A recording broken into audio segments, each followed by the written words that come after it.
Shalom, sahabat Barita Selamat Jari Dumah yang dikasihi Tuhan Yesus Kristus. Bersama saya Fikari Sidik Renati STH yang melayani di Resort GKI Kapuas Tengah.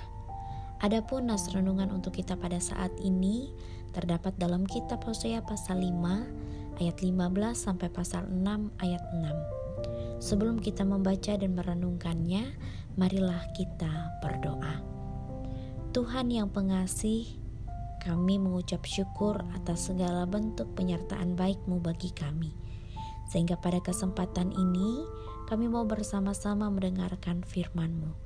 Persiapkanlah hati, pikiran, dan pendengaran kami untuk memahami dan menerima firman-Mu yang menjadi petunjuk dalam menjalani hari-hari kehidupan kami. Dalam nama Yesus, kami siap mendengarkan firman-Mu. Amin. Hosea pasal 5 ayat 15 sampai pasal 6 ayat 6 dengan perikop pertobatan yang pura-pura dari pihak orang Israel. Aku akan pergi pulang ke tempatku sampai mereka mengaku bersalah dan mencari wajahku. Dalam kesesakannya mereka akan merindukan aku. Mari kita akan berbalik kepada Tuhan, sebab Dialah yang telah menerkam dan yang akan menyembuhkan kita, yang telah memukul dan yang akan membalut kita. Ia akan menghidupkan kita sesudah 2 hari, pada hari yang ketiga Ia akan membangkitkan kita, dan kita akan hidup di hadapannya. Marilah kita mengenal dan berusaha sungguh-sungguh mengenal Tuhan. Ia pasti muncul seperti fajar. Ia akan datang kepada kita seperti hujan pada akhir musim yang mengairi bumi. Apakah yang akan kulakukan kepadamu, hai Efraim? Apakah yang akan kulakukan kepadamu, hai Yehuda? Kasih setiamu seperti kabut pagi dan seperti embun yang hilang pagi-pagi benar. Sebab itu aku telah meremukkan mereka dengan perantaraan nabi-nabi. Aku telah membunuh mereka dengan perkataan mulutku, dan hukumku keluar seperti terang. Sebab aku menyukai kasih setia dan bukan korban sembelihan, dan menyukai pengenalan akan Allah lebih daripada korban-korban bakaran. Demikianlah pembacaan Alkitab. Firman-Mu itu pelita bagi kakiku dan terang bagi jalanku. Amin. Saudara-saudara yang dikasihi Tuhan Yesus Kristus, tema renungan kita pada saat ini ialah pertobatan yang sungguh-sungguh, bukan pura-pura. Hosea adalah salah satu nabi yang mengingatkan bangsa Israel atas ketidaksetiaan mereka kepada Allah. Ia menyuarakan pertobatan bagi bangsa Israel agar mereka kembali berbalik kepada Allah. Memang kelihatannya bangsa Israel menunjukkan keinginan untuk bertobat.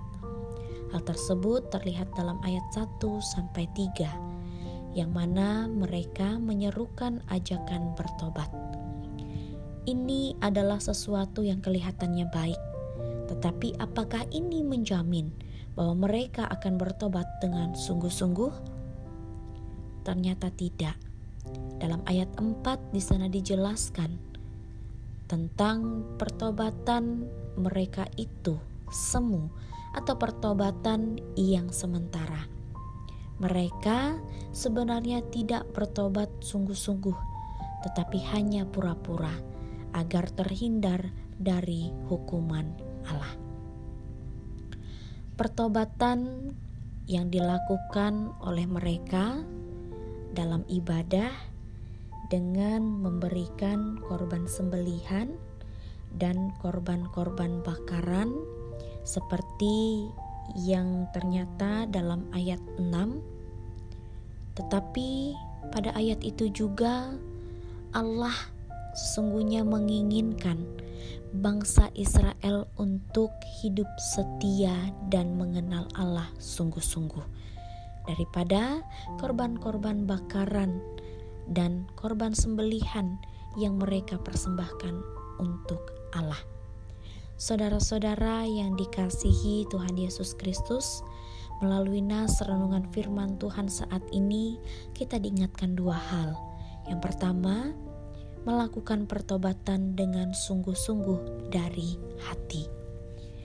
Saat pertobatan itu berasal dari hati, maka tentu adanya kesadaran dan mengakui akan kuasa dan kebesaran Allah, bahwa hanya Dialah yang layak dan patut untuk dipuji dan disembah. Sebab Dialah Allah yang adalah sumber berkat dan penolong dalam kehidupan kita. Melalui nas renungan firman Tuhan saat ini, kita diingatkan untuk melakukan pertobatan sungguh-sungguh dan bukan pura-pura atau sementara. Yang kedua, setia kepada Allah dan beribadah kepadanya. Ibadah yang dilakukan bukanlah rutinitas atau formalitas, tetapi melalui firman Tuhan saat ini mengingatkan kita bahwa ibadah itu harus menjadi sarana untuk kita mengenal pribadi Allah dengan baik melalui firman yang diperdengarkan bagi kita. Kiranya Tuhan memberkati kita semua. Amin. Mari kita bersatu di dalam doa. Tuhan, kami telah mendengarkan sebagian dari firman-Mu. Berilah kami kemampuan untuk menjadi pelaku kebenaran firman-Mu. Terlebih, boleh bertobat sungguh-sungguh ketika kami melakukan yang tidak sesuai dengan kehendak Tuhan. Dan mampukan kami juga untuk tetap setia dan beribadah kepada Tuhan, sehingga kami mengenal Engkau sungguh-sungguh dalam kehidupan kami. Terima kasih Tuhan, dalam nama Yesus kami berdoa. Amin.